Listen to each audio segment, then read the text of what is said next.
Ok, chicos, vamos a empezar con la clase de fisiología con respecto a Morfo 1. Ok, ¿dónde está? Lo que vamos a ver es netamente la fisiología del dolor. Ya recuerden que el dolor es un sistema, bueno, pertenece al sistema somatosensorial. Recuerden que somatosensorial es las sensaciones que se ubican en todo el cuerpo, que no solo se ubican en un órgano. Las que se ubican en un órgano se llama especiales, lo que vamos a ver en la siguiente semana, que es audición, visión, gusto, son sensaciones especiales porque solamente los receptores se ubican en un solo órgano. En cambio, el dolor se ubican en cualquier parte del cuerpo, ¿ok? Y de ahí viene la clasificación ya del dolor. Hay dolor somático y dolor visceral, ¿ya? Principalmente vamos a ver dolor somático, ya que el visceral lo vamos a ver en sistema nervioso autónomo. Entonces, con respecto al dolor somático, es un dolor que puede ser superficial o profundo. Si es superficial, principalmente es piel, ¿ya? Y si es profundo, es músculos, huesos, articulaciones, ¿ok?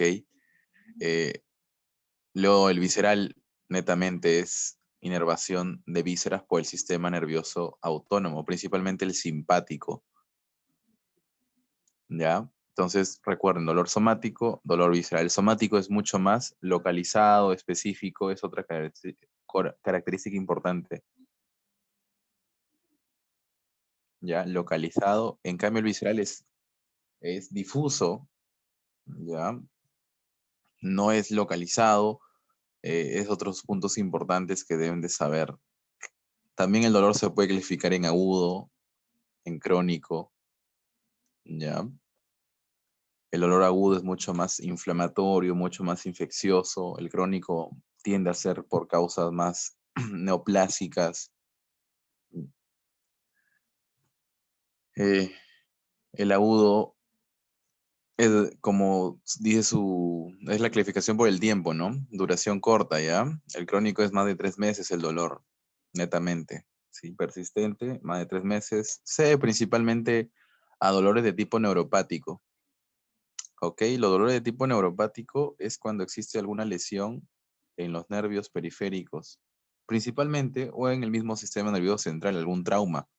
Entonces, eh, lo que duele es el nervio, o sea, no hay nada a nivel periférico, no encuentro ninguna infección, ¿sí? Lo más común es que sean las neuralgias. Las neuralgias, ya, son la patología más común con respecto al dolor de tipo neuropático. Ya está la neuralgia del trigémino, la más común. ¿Ok? La sensación sí es horrible. Los pacientes tienden a intentar suicidarse por ese dolor neuropático, porque es un dolor que es muy difícil de tratar. O sea, sí se trata, sí se maneja, pero es persistente y dura para toda la vida. ¿Ok? Porque recuerden que el tejido nervioso no se recupera tras una lesión. ¿Ya, doctores? Luego está el dolor nociceptivo, que es el que hemos visto. El dolor nociceptivo puede ser somático o visceral, ¿ya? Entonces, esta es la clasificación del dolor nociceptivo, que es lo que vamos a estudiar principalmente. Dolor nociceptivo, ¿ok? El neuropático, ¿ya? Lo van a estudiar cuando lleven fisiopatología de la neuralgia, ¿ok? Pero igual es fácil, ya tiene la misma vía, solamente que el origen es diferente. El origen es lesión del nervio, ¿no? O sea, se origina todo de un nervio lesionado. En nociceptivo acá sí hay receptores, ¿ok? Aquí está, punto importante. Recuerden que los receptores del dolor se denominan nociceptores. ¿De doctores? Entonces, antes de profundizar todo, recordar que las vías sensitivas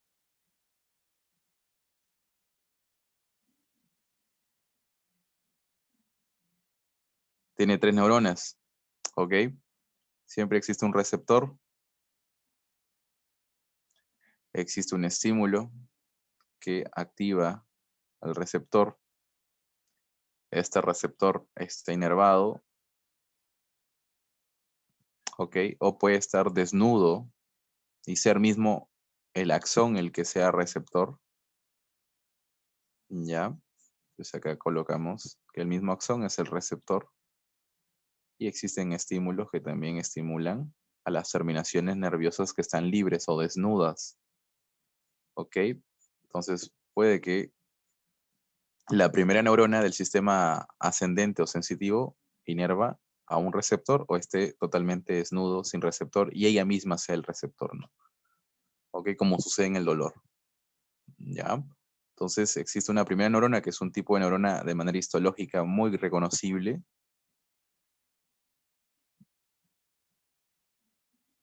que es la neurona pseudomonopolar, ¿ya?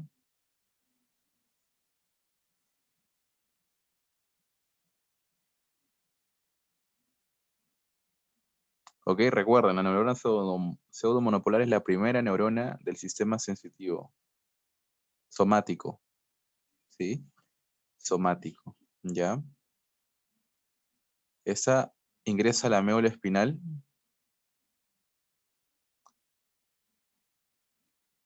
¿ok? Y hace sinapsis con la segunda neurona que se encuentra en la médula espinal, ¿ok? Segunda neurona.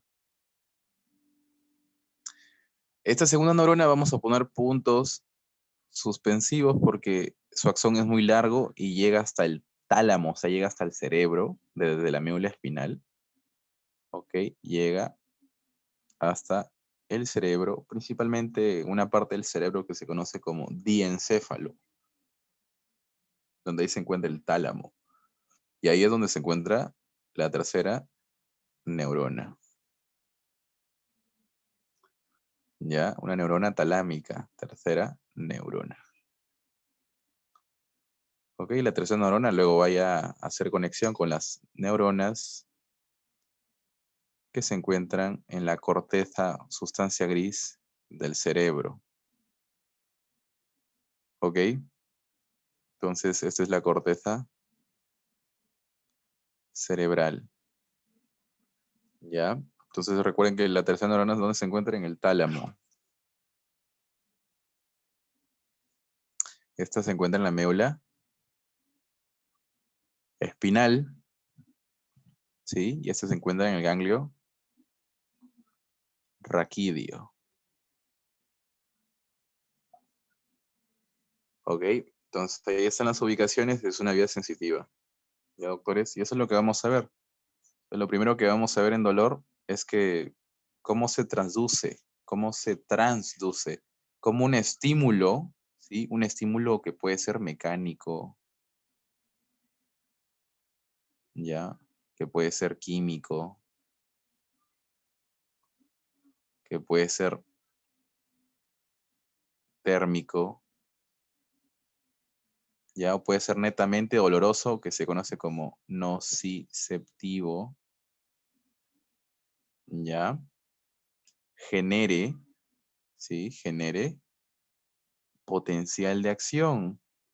¿Cómo estos estímulos es diferentes propiedades químicas, ¿no?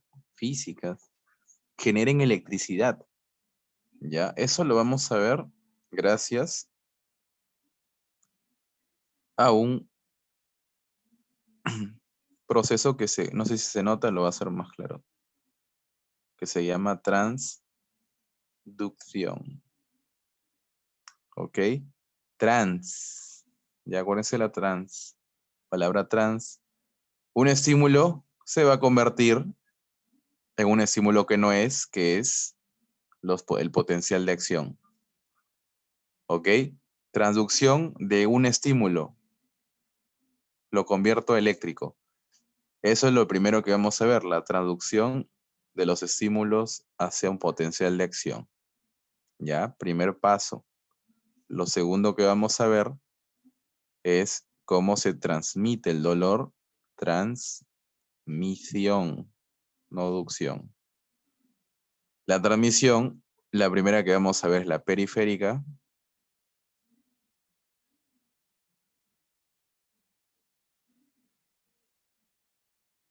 Ya, la periférica, que es desde que se transduce el dolor en las terminaciones nerviosas libres,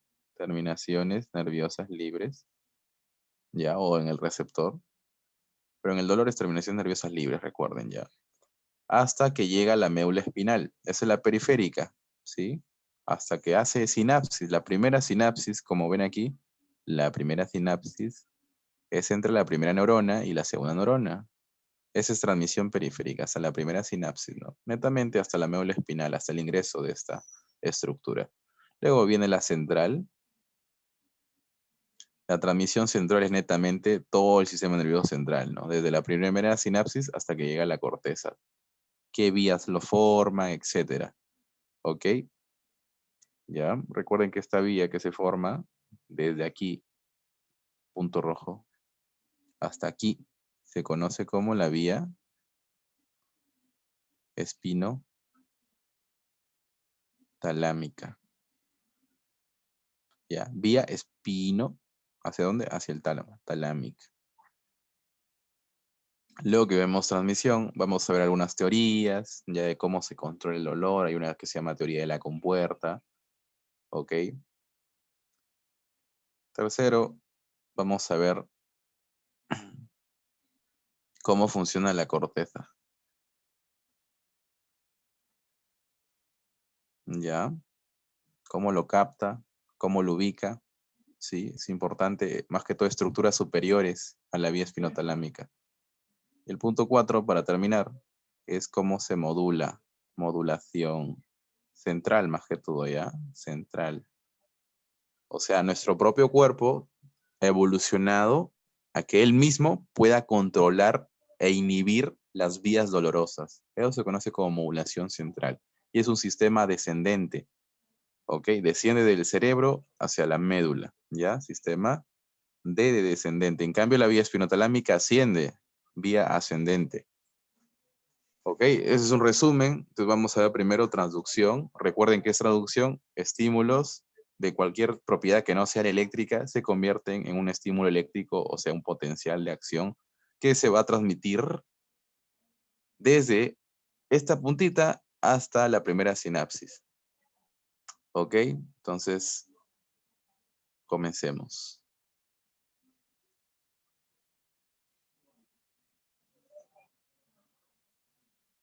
Vamos a comenzar con estímulos que son netamente dolorosos. ¿Ok? Inducción del dolor, lo pueden ver ahí, ya en cruces.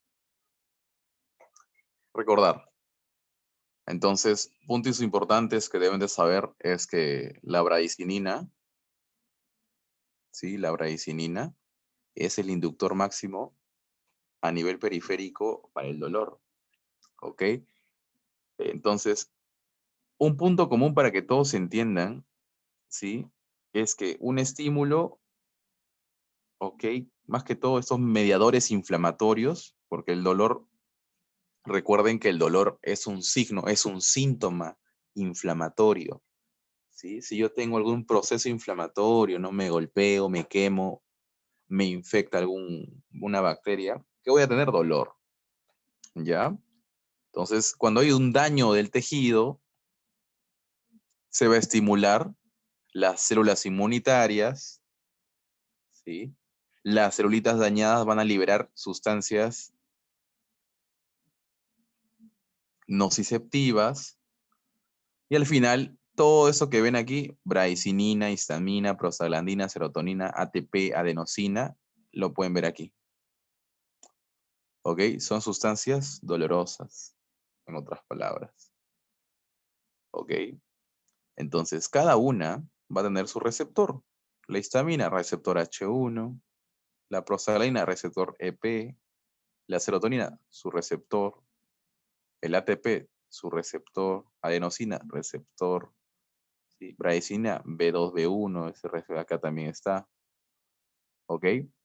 Entonces, recuerden, la interleucina 1, recuerden que también es proinflamatoria, tiene su receptor, ¿sí? Entonces, todas tienen receptores, ¿ya? Todas las sustancias tienen su receptor. Igual acá, miren, la bradesina, su receptor B2 en la membrana, histamina, receptor H1, serotonina, su subtipo de receptores.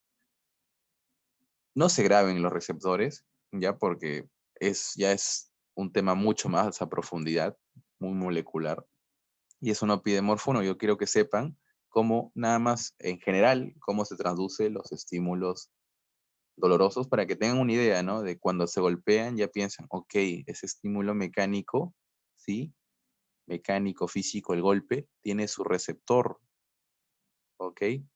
Entonces, estos estímulos lo que generan es estimular segundos mensajeros. Ustedes ya han visto segundos mensajeros, ¿ok?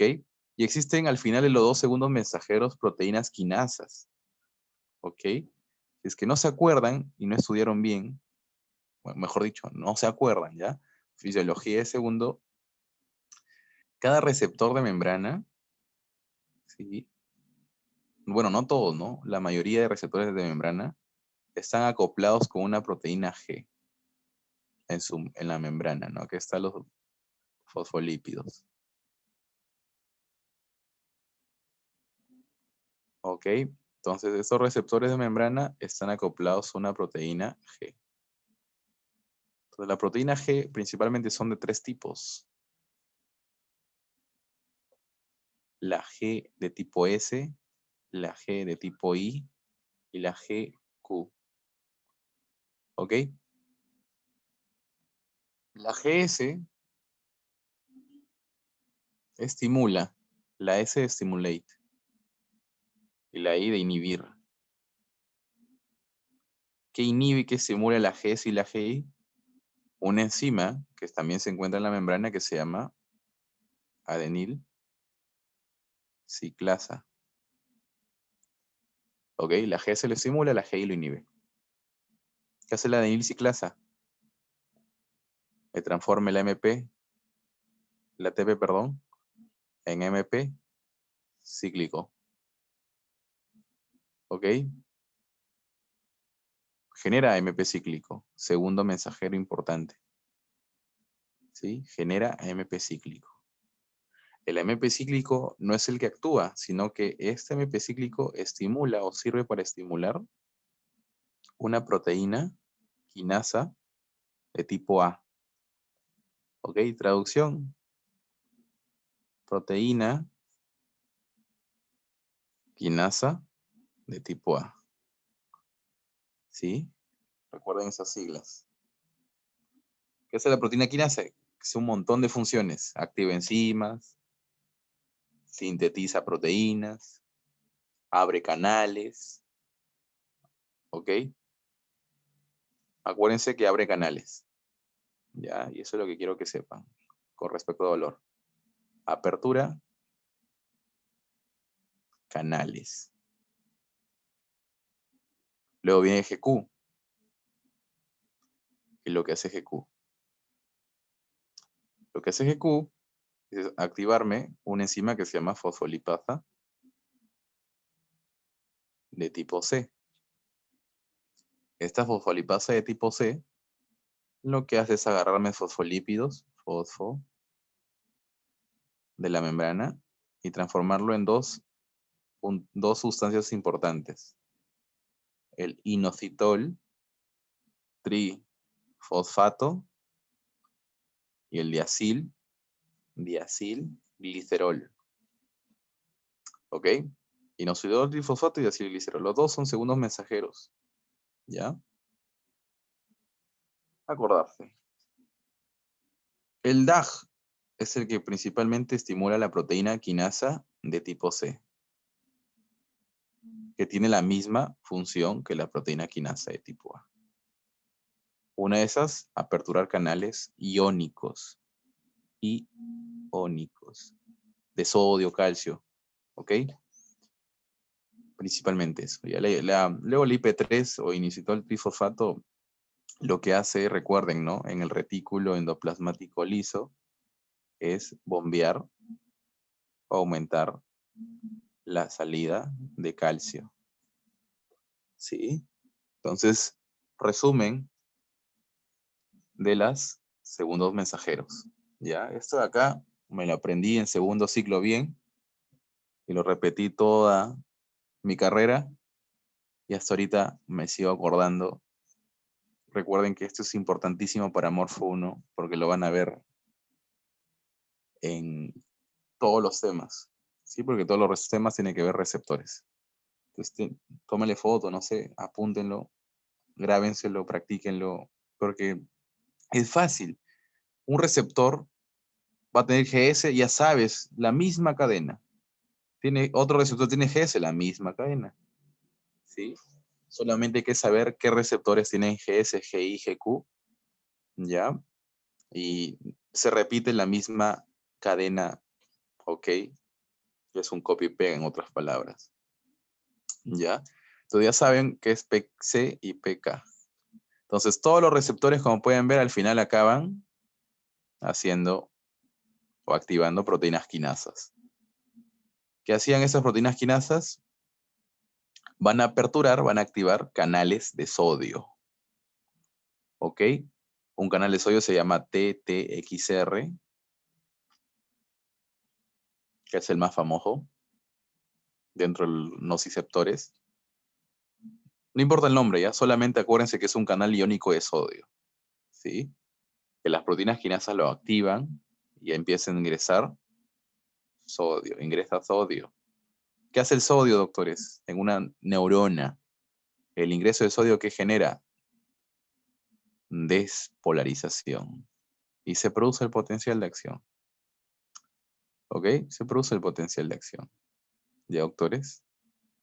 Como pueden ver, puntos importantes.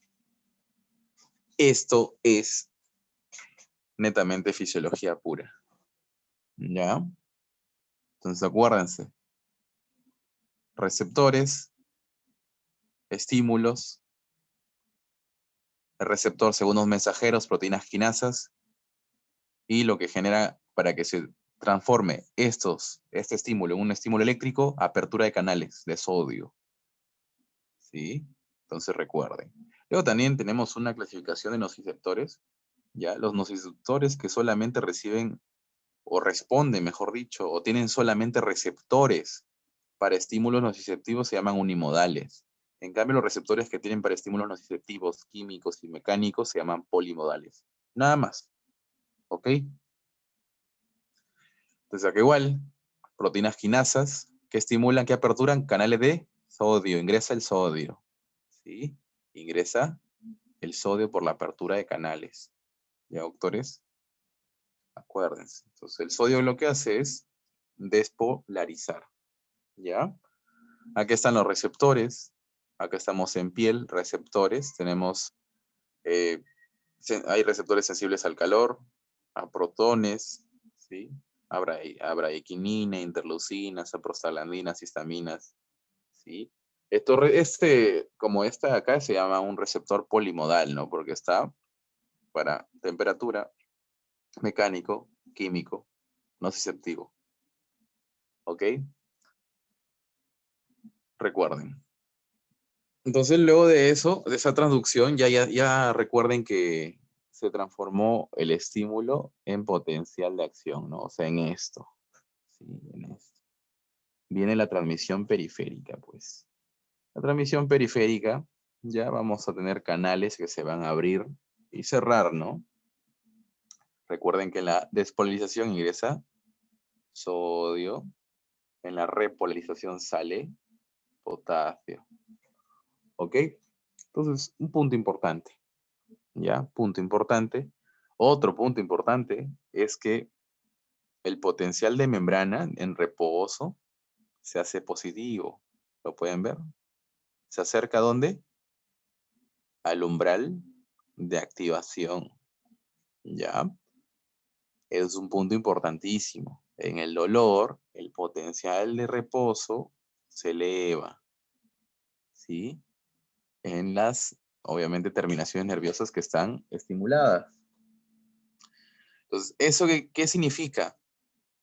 Mientras un potencial de membrana está más cerca, ¿sí? Casi pegándose al umbral de activación ya programado genéticamente, ¿ok? Es mucho más fácil que tan solo con un estímulo así ya se active, porque recuerden, si el potencial de membrana pasa, si pasa el umbral, se da la ley de todo o nada, ley de todo o nada. O sea, sí o sí se va a dar el potencial de acción si es que pasa el umbral. Entonces, ahí vienen problemas con referente al dolor. Hay un signo que se llama alodinia. La alodinia, ¿sí? Es tener sensaciones dolorosas ante estímulos de baja intensidad, ¿sí? Estímulos de una intensidad disminuida o baja en comparación a los estímulos nociceptivos me generan dolor. ¿Como cuáles? Principalmente el tacto. Cuando tú te quemas, ¿sí? Te vas a la playa, vuelves tomate rojo, te colocas el polo, te echas en tu cama, tienes la sensación de dolor, ¿no? De dolor. Por esto, esto se denomina alodinia. Entonces, ese es el ejemplo más claro que les puedo decir, ¿no? Te vas al sol, te quemas, te colocas el polo, te echas en la cama y obviamente te arde. Es un tipo de dolor. Pero lo que haces es tacto, ¿sí? Eso se conoce como alodinia. ¿Por qué sucede? Porque esa quemadura del sol ha hecho que esa piel afectada aumente el potencial de membrana en reposo, acercándolo al umbral de activación.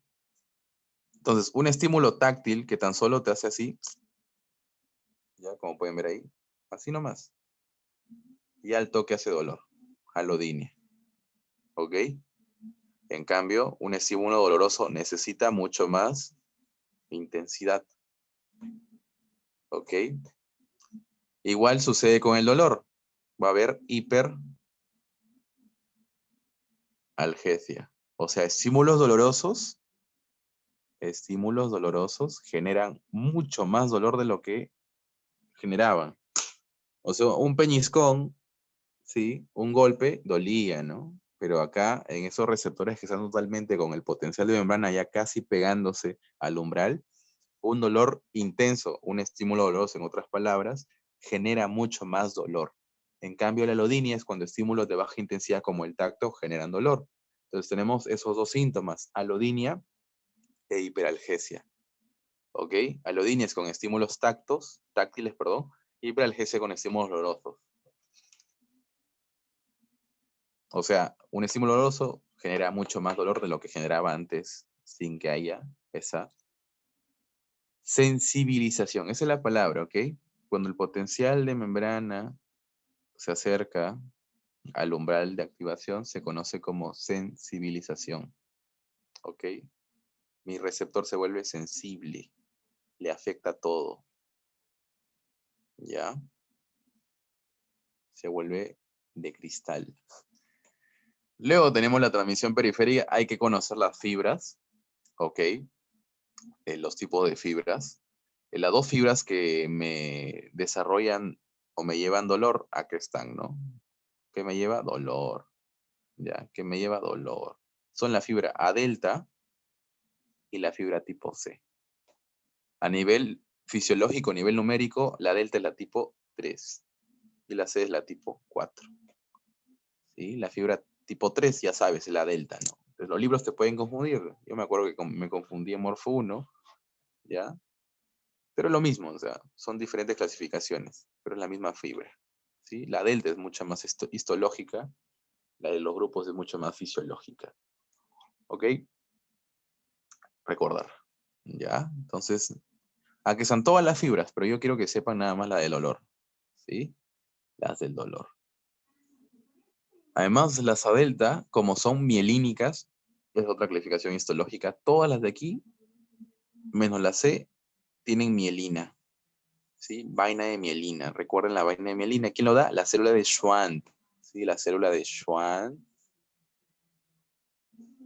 es la que produce la vaina de mielina en el sistema nervioso periférico, o sea, en los nervios, o sea, en las fibras que estamos viendo aquí. ¿Ok? Entonces, ya sabemos que las neuronas pseudomonopolares tienen fibras A delta o fibra C. Recuerden que son las primeras neuronas. ¿Ya? Porque transmiten dolor. Diferencias, puntos importantes, que la fibra mide acá 1 a 5 micras, acá mide menos de una micra. ¿Ok? Más que todo por la vaina de mielina. ¿Ya? Tampoco es tan grande la vaina de mielina, o tan gruesa, en comparación con la alfa, ¿no? Que es la que más tiene. ¿Sí? O la beta. ¿Ya? Y la velocidad es diferente. La delta lleva una velocidad de 5 a 30 metros por segundo. ¿Sí? En cambio, la tipo C es de 0,6 a 2 metros por segundo. ¿Sí? Entonces ven la velocidad, todo porque tiene mielina. ¿Ya, doctores? Entonces, las A delta son principalmente para otro tipo de clasificación de dolor, el dolor rápido. En cambio, este es para el dolor lento. ¿Sí? Dolor rápido, dolor lento. ¿Ya? Un ejemplo de dolor rápido, cuando estás por tu casa y te golpeas el dedo pequeño del pie y al toque retiras tu pie, ¿no? O otro ejemplo, ¿ya? Cuando estás ante un objeto caliente y lo tocas, ¿sí? Objeto caliente que tocas, al toque te duele, dolor rápido, y quitas tu mano, ¿no? Es un reflejo de retirada ante el dolor, ¿ok? Pero luego esa quemadura te sigue doliendo, doliendo, y eso ya lo lleva a la tipo C. El dolor rápido es más que todo un dolor de aviso, ¿sí? Llevado por la delta. Luego el dolor ya que persiste durante las horas siguientes o minutos siguientes es un llevado por las fibras tipo C. Ya acá pueden ver en una manera más esquemática, ¿sí? El diámetro es de 1,5 micras, aquí de 0,2 a 1,5 micras, ¿ok? La A delta, el grupo 3, ¿ya? Los dos llevan dolor.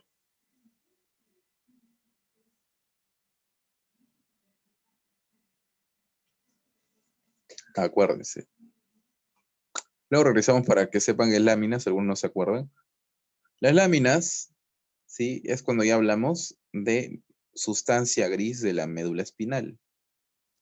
Recuerden que antes del 52 solamente se conocía hasta posterior o cuerno, también llamado, hasta anterior o cuerno, ¿sí? Y nada más. Luego vino Rexet en el 52, hizo un estudio histológico en gatos, ¿ok? Lo comparó también con humanos, se comprobó que sí era muy cierto eso que decía y se volvió ya una terminología adecuada para la sustancia gris de la médula espinal, que se conoce como en láminas, ¿ok? Recuerden, ya doctores, la lámina 1 hasta la 6 es netamente sensitiva, solo recibe sensaciones, ¿sí? Solo recibe sensaciones, de la lámina 1 a la 6, ¿ya? Entonces ya sabiendo esto, las fibras A delta, un ejemplo, van a la fibra 2 y 4. Y las fibras tipo C, que son las más, si las más abundantes para el dolor, van a la fibra, o perdón, a las láminas 1, 2 y 3. A las primeras 3. ¿Ya? Entonces, 1, 2 y 3, ¿no? Y 3, ¿ya? Acordarse. Y luego las A beta, perdón, A delta, van a las 2 y 4, ¿no? Entonces, y ahí he colocado y he subrayado las láminas en donde van la mayoría de fibras A beta y A delta, ¿ya? En Rexet. En la terminología antigua, en la terminología antigua, la lámina 1 es el núcleo póstero marginal, la lámina 2 se encuentra en la sustancia gelatinosa de Rolando, así es su nombre completo. ¿Ok? La sustancia gelatinosa de Rolando. Ya, Rolando. Y la lámina 3 y 4, el núcleo propio.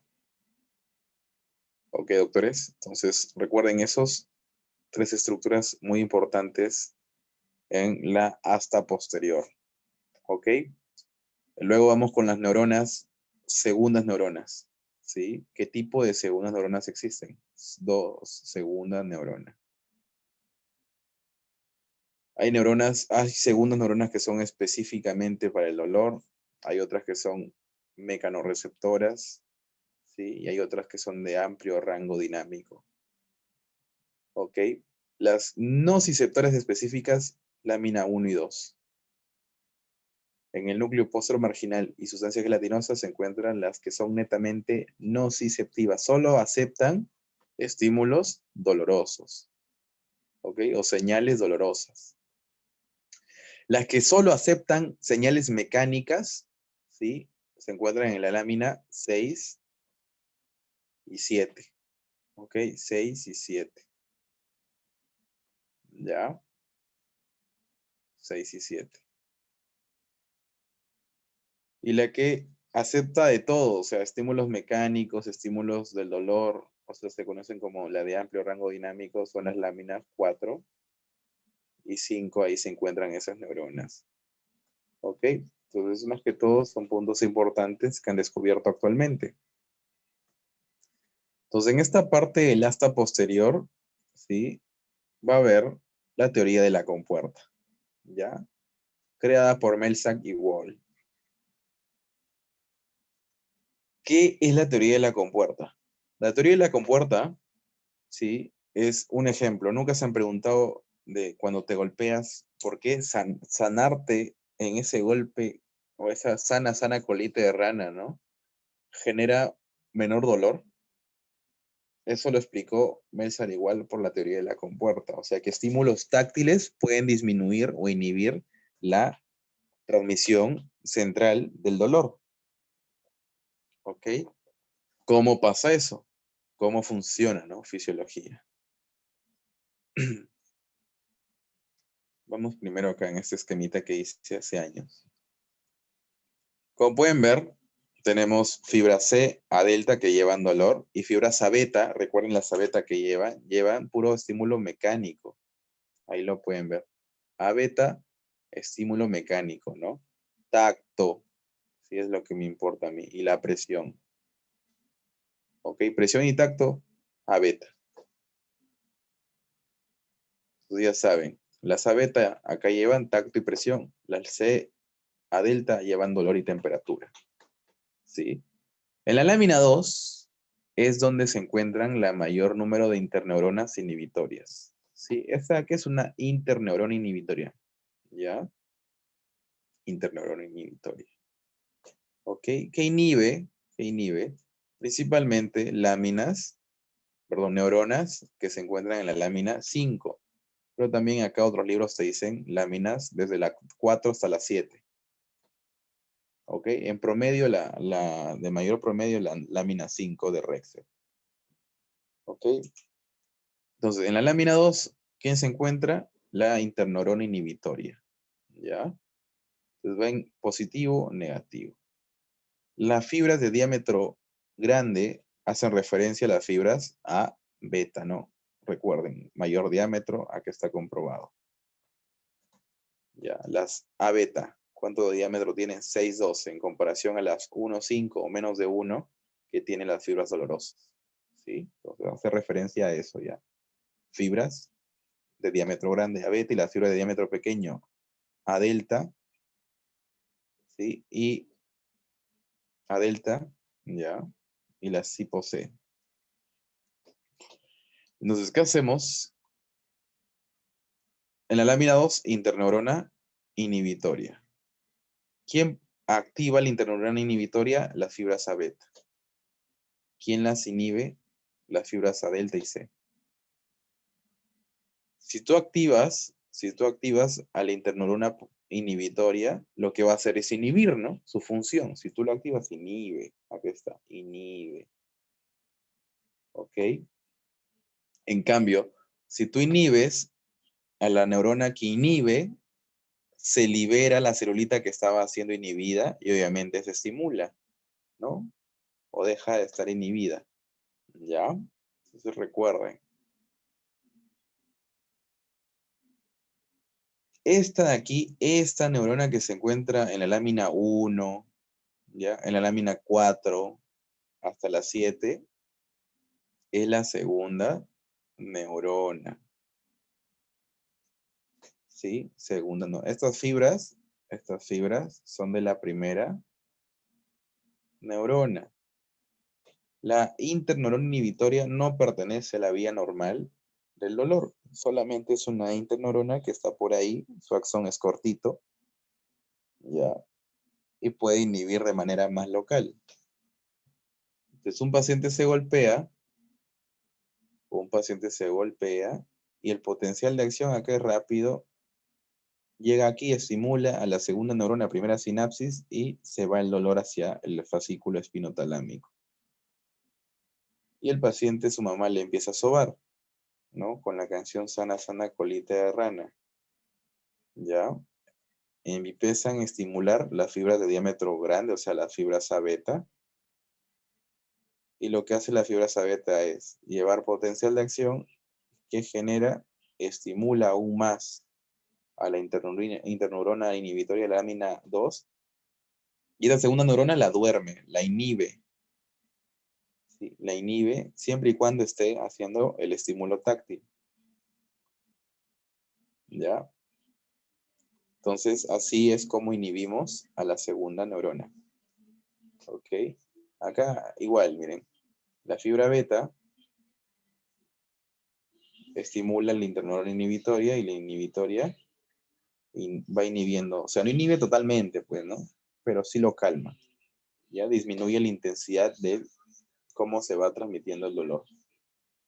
¿Ok? En conclusión, la beta utiliza la interneurona inhibitoria de la lámina 2 para inhibir a la neurona de proyección que se encuentra en la lámina 5, 7, 4 y 1. ¿Ok? Pero principalmente acá le colocó en la lámina 5. ¿Ya? Esa es la teoría de la compuerta. Es una teoría, no está comprobado al 100% para que sea una ley. Luego vamos con la transmisión central. ¿Sí? La transmisión central, acá ven, ¿qué es esto? Es un laberinto. No, ya lo van a entender. Tenemos la primera neurona, tenemos la segunda neurona. ¿Sí? Primera, segunda. ¿Ya? Acá estamos mirando cómo es su primera sinapsis. Esta es la primera sinapsis. ¿Ok? Entonces, ven los numeritos. Como todo potencial de acción, ¿no? Un potencial de acción llega al botón axónico de la primera neurona que activa canales de calcio activados por voltaje. El calcio se empieza a ingresar, empieza a acumularse. ¿Qué hace el calcio? Recuerden, el calcio lo que va a hacer es liberar las vesículas sinápticas, ¿no? Las vesículas presinápticas. ¿Ya, doctores? En estas vesículas presinápticas tenemos dos neurotransmisores importantes a nivel central. Ya a nivel central existen dos neurotransmisores importantes. El principal, que es el glutamato, y el otro, que es la sustancia P. ¿Sí? Ahí está la sustancia P y el glutamato. ¿Ya, doctores? Esas son las dos neurotransmisores excitatorios del dolor. ¿Ya? Entonces recuerden, llega el potencial, ingresa calcio, calcio libera vesículas, y las vesículas se van a unir, obviamente se van a unir a sus receptores, ¿no? El glutamato tiene el receptor NMDA, tiene su receptor AMPA, ¿sí? Que son los que más están en abundancia a nivel de la segunda neurona. ¿Ok? Entonces, acá recuerden que el NMDA y el AMPA son receptores, ¿sí? Que se conocen como canales iónicos asociados a un ligando, y el ligando es el glutamato, ¿no? El glutamato se une y se apertura el canal iónico, ¿no? Entonces NMDA se apertura, AMPA se apertura, ingresa, en NMDA ingresa sodio y calcio, en AMPA solamente sodio. Recuerden que son cationes, son positivos, y lo que van a generar es un potencial de acción, ¿ya? Potencial de acción. ¿Ok, doctores? Entonces sigue el potencial de acción ascendiendo por la segunda neurona, y en estas vías se forman, ¿no? Recuerden que la vía del dolor es llevada por la vía espinotalámica lateral, ¿ya? La vía espinotalámica lateral. Ok, doctores, entonces la vía o el fascículo espinotalámico lateral, ahí es donde se lleva el dolor. Entonces, acá pueden observar que cuando la primera neurona que se encuentra acá, que es una neurona pseudomonopolar, ahí lo pueden observar, hace sinapsis con la segunda, que está en el asta posterior, ahí lo pueden observar también. ¿Ya? La segunda neurona decusa, ¿sí? O sea, se cambia de lado, ¿ya? Cambia de lado, se entrecruza, se decusa hacia el lado contrario y asciende por la sustancia blanca de toda la médula espinal. Recuerden, cuando ya llega el tronco encefálico que está formado por la médula oblongada o bulbo raquídeo, el puente, ¿sí? Y el mesencéfalo, todo eso es el tronco encefálico, ¿ya? Y el paciente en el lado izquierdo, o sea, el fascículo espinotalámico lateral izquierdo, lleva dolor del lado derecho y viceversa. ¿Ok? Entonces es un punto clínico importante. ¿Por qué? Porque si yo me lesiono, el paciente va a perder del lado contrario a la lesión. O sea, si la lesión es del lado derecho, va a perder la sensación del dolor en el lado izquierdo. ¿Ok? Y esa es la explicación fisiológica o neuroanatómica también. Entonces, la segunda neurona asciende, ¿ya? Y llega a la tercera neurona que se encuentra en el tálamo. ¿Exactamente en dónde? En el núcleo posterolateral ventral, ¿ya? Principalmente, ¿sí? Hay dos tálamos, está el lateral y el medial, ¿ya? Está el lateral y el medial. Ok, ya vamos a ver netamente que esa vía del dolor tiene dos sistemas, ¿ya? Tiene dos sistemas. Entonces netamente llega a la corteza. Ok, aquí está. Acá tenemos todas las vías ascendentes, ¿sí? Acá está la espinotalámica lateral, el origen, hasta dorsal contralateral. Ya, recuerden, ahí se encuentra el soma, el cuerpo de la segunda neurona. Luego la localización del fascículo a nivel de la médula espinal es el cordón lateral o el funículo cordón lateral, ¿ya? Que es parte de la sustancia blanca. La extensión a lo largo de la médula espinal. ¿Ok? ¿Dónde termina? En el tálamo del mismo lado por donde asciende la vía. ¿Ok? Por donde asciende la vía. Ahí lo pueden observar. Decusa, vía, mismo tálamo, ipsilateral. ¿Ok? En relación a la segunda neurona. ¿Ya? Si hacemos relación con la primera, obviamente el tálamo es contralateral a la primera. ¿Ok? Que lleva dolor y temperatura. ¿Ya? Entonces tenemos dos sistemas. El sistema que hemos visto netamente es un sistema. ¿Ok? Es un sistema. ¿Ya? Que se conoce como el sistema neoespinotalámico. Neoespinotalámico. ¿Ya? Neo. O sea, es lo más nuevo de la evolución. ¿Sí? Neoespinotalámico. ¿Ok? Eso es netamente localizado. O sea, las vías van a ir a un solo lugar, que es principalmente la corteza sensorial. ¿Sí? Acá también. El tálamo lateral recibe toda la vía del sistema neoespinotalámico, ¿ok? Neo. ¿Ya? Tálamo lateral o también llamado núcleo posterolateral ventral. Y de acá la tercera neurona, como pueden ver, se va de frente a la corteza sensitiva, ¿ya? En cambio, existe otra vía que se conoce como la vía paleo, la antigua a nivel evolutivo, la paleoespinotalamida, que antes de llegar a bueno, va a la corteza también, ¿ya? Pero netamente va a estructuras que están debajo del cerebro, ¿sí? ¿Ya, doctores? Entonces, vamos a ver la paleoespinotalámica.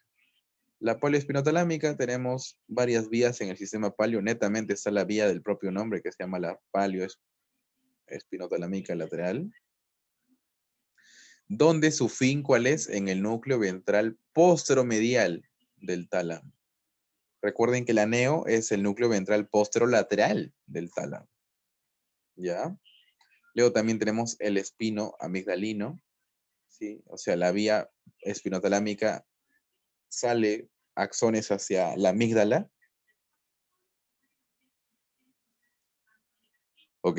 En la amígdala, ¿para qué nos sirve conectar las vías dolorosas con la amígdala? Para poder tener miedo. En la amígdala se da el miedo, ¿sí? Se da la ansiedad, se da la memoria al dolor. ¿Ok? Si alguna vez hacer una fractura te vas a acordar. Si alguna vez te has cortado muy fuerte, te vas a acordar. Todo porque existe una vía que conecta las vías dolorosas con la amígdala y la estimula cuando existe dolor. ¿Ok?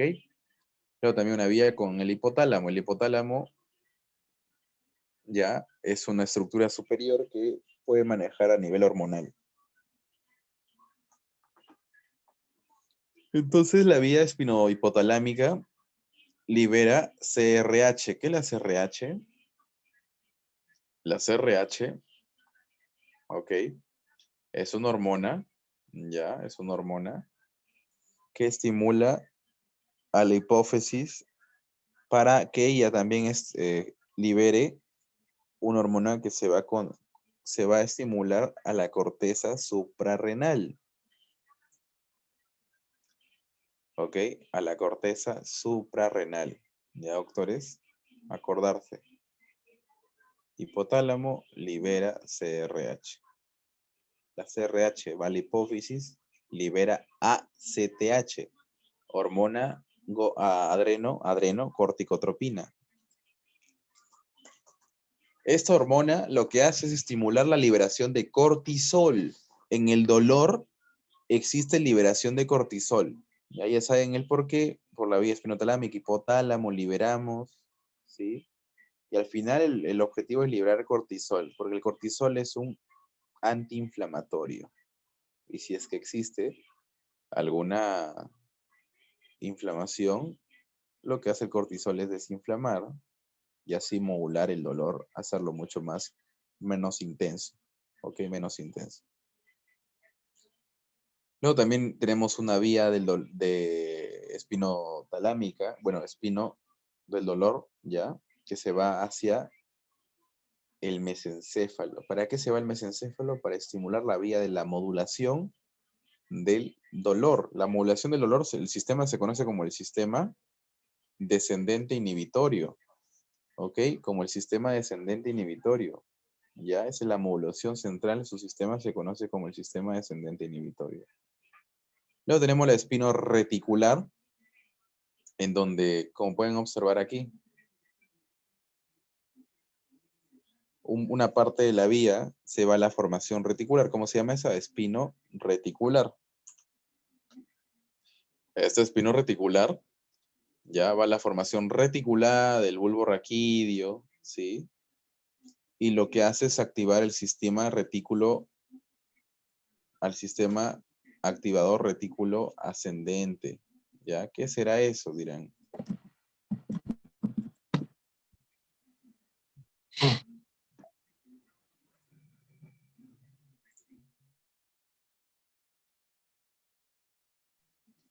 El sistema activador reticular ascendente es un sistema con el que nosotros nos mantenemos despiertos, ¿ok? Entonces hay pacientes que pueden estar durmiendo, ¿ya? Y le peñizcas, un ejemplo, ¿no? Le hincas con algo y despiertan. ¿Cómo hicieron eso? Porque existe una vía espinorreticular y en la formación reticulada es donde están las neuronas que salen hacia la corteza cerebral y cuando se estimula esa formación reticulada, estimula la corteza para que tú despiertes. ¿Ok? Normalmente, ¿ya?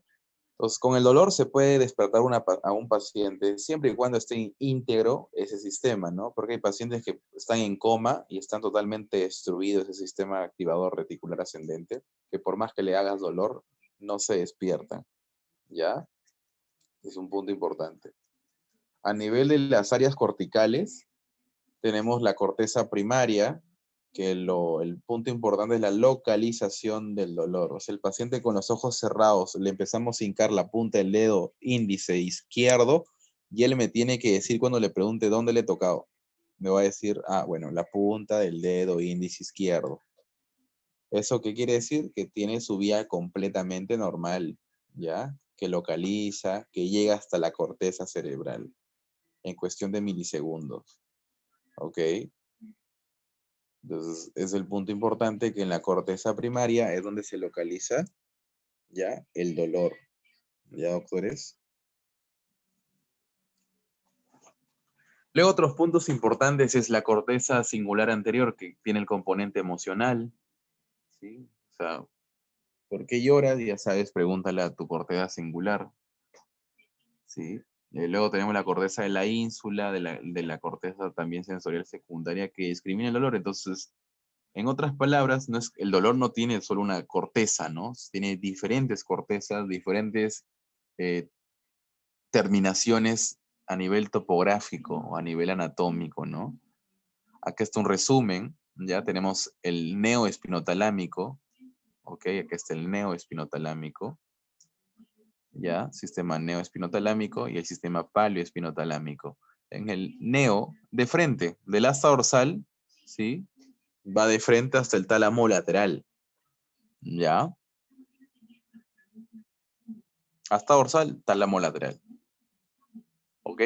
En cambio, el paleo, asta dorsal, va dejando fibras en el bulbo, en el mesencéfalo, en el hipotálamo, y obviamente llega ya al espinotalámico, llega al tálamo medial, ¿no? Recuerden, tálamo medial. ¿Ok? Y a nivel de la corteza se va al cíngulo, la ínsula, ya principalmente, cíngulo e ínsula. Entonces, si se va al cíngulo e ínsula, me da el componente emocional, me da el componente de discriminación. En cambio, el tálamo lateral se va de frente a la corteza somática primaria. El tálamo lateral, o sea, el neoespinotalámico localizamos el dolor y el tálamo o el paleoespinotalámico es mucho más un dolor con componentes emocionales, con componentes autonómicos, hormonales, ¿ya? Como pueden ver aquí, ¿sí? El palio es un componente afectivo y emocional, ya mal localizado, de conducción lenta, que sirve para despertar, como le digo, y ya. Y es donde más receptores opiáceos tiene. Entonces, si yo meto morfina, afecto mucho más o inhibo mucho más el paleoespinotalámico. ¿Ya, doctores? En cambio, el neo, conducción rápida, dolor agudo, es mucho más sistematizado y discriminativo. ¿Sí? O sea, localiza muy bien, ¿ya? Cuantifica y analiza dónde es el dolor, cuánto dura y qué tipo de dolor es. ¿Ya? Ese es, en conclusión, los dos sistemas importantes. Y luego tenemos la modulación del dolor. ¿Ok? La modulación del dolor. Recuerden que existe un sistema que, para terminar, ¿no? Un sistema que desciende, ¿sí? Un sistema que puede ser activado desde la misma corteza somática, o sea, activado desde aquí, o activado desde el mesencéfalo con la vía espinomesencefálica que habíamos tocado hace unos minutos. ¿Ok? Entonces, activado aquí o activado acá. La cosa es que desciende. También puede ser activado desde la amígdala, espinoamigdalina o espinohipotalámica. Entonces, estas son las estructuras superiores que se estimulan y van a descender para modular el dolor. ¿Ok? Al final, en conclusión, todas van a acabar o van a empezar en la sustancia gris periductual que se encuentra en el mesencéfalo. ¿Sí? La sustancia gris periductual, ¿qué es eso? Cuando veamos también esta semana anatomía del tronco encefálico, vamos a ver que el mesencéfalo en un corte axial tiene esto, ¿no? Tiene dos pies, que se conocen como pedúnculos mesencefálicos, ¿ya? Y en el centro tiene un conducto que se llama acueducto de Silvio, ¿ok? Acueducto de Silvio. Entonces, en ese acueducto de Silvio, alrededor de este, hay sustancia gris, que se conoce como la sustancia gris periférica al ducto, al acueducto, o sea, periductual, ¿sí? Periacueductual también llamada, ¿ya? Ese es de acá. Esa es la sustancia gris, periacueductal. De esta vamos a descender y vamos a estimular un ejemplo, dos núcleos importantísimos que nunca se deben de olvidar, el locus coeruleus, ¿ya? Los núcleos del RAFE. Y forman un fascículo descendente que se conoce como el fascículo monoaminérgico. ¿Cuál es el origen? Núcleo del RAFE, locus coeruleus y la sustancia gris periductual. ¿Ok? ¿El núcleo del RAFE para qué me sirve? El núcleo del RAFE contiene serotonina. ¿Sí? Bueno, no contiene. Tiene neuronas serotoninérgicas, neuronas que sintetizan, secretan serotonina. Acuérdense, los núcleos de RAFE, serotonina. Locus coeruleus, adrenalina. ¿Ya? Entonces, estas dos, serotonina y adrenalina. ¿Ok? Entonces, al final, estas neuronas van a llegar al asta dorsal, ¿sí? A las láminas de Rexet del asta dorsal, y van a estimularme al GABA, a interneuronas inhibitorias de GABA. ¿Ok? Recuerden que el GABA es el neurotransmisor inhibitorio más abundante en el sistema nervioso central. Recuerden que el GABA, y eso también lo han visto en fisiología de segundo ciclo, el GABA activa receptores GABA-A, que son canales, que son los más abundantes. ¿Qué canales son? Canales de que ingresa cloro. Y el cloro es un anión negativo que hiperpolariza. ¿Ya? Hiperpolariza. En otras palabras, desciende el potencial de acción. ¿Sí? Lo aleja. ¿Ya, doctores? Acá está. En vez de aumentar el potencial de membrana, lo que hace es alejarlo del umbral. Entonces, estímulos, aunque sean intensos, no pueden llegar al umbral y no se va a dar el potencial de acción. Lo duerme a la celulita, lo hiperpolariza, ¿ya? Lo vuelve muy negativa su potencial de membrana, haciendo que obviamente no se transmita los potenciales de acción que son necesarios para poder comunicar y transmitir, ¿no? Entonces, acuérdense, ¿cuál es la función, doctores, de este sistema descendente, ¿no? O el sistema monoaminérgico del dolor? Controlar la transmisión del dolor, ¿no? Modularlo, ¿ya? Modularlo. Es como bajar y subir el volumen de tu radio, ¿no? ¿Sí? Si está muy elevada, mi cuerpo mismo, con mi sistema monoaminérgico, disminuye, entre comillas, el volumen de sonido, ¿no? O sea, controlan así la transmisión de dolor. ¿Ok? Y este sistema es el que yo apoyo cuando tengo patologías del dolor, y lo que hacemos nosotros farmacológicamente es apoyarlo. ¿Por qué? Porque existe en ese sistema ¿sí? Muchos receptores GABAnérgicos, muchos receptores de opioides, como para morfina, para tramadol, ¿ya? Entonces, acá existen un montón de receptores en el asta dorsal que estimulan estos, serotonina y adrenalina lo estimulan a esas neuronas que son principalmente neuronas que liberan encefalina, ¿sí? Que es un opioide endógeno, la encefalina, ¿no? Pero en cambio morfina, tramadol, ¿ya? Son opioides sintéticos, en otras palabras, exógenos, mejor dicho, ¿ya? Porque la morfina es natural, es de una planta. ¿Ok? Y es en sí toda la fisiología del dolor. ¿Ya, doctores? Y hasta aquí llegamos a la clase.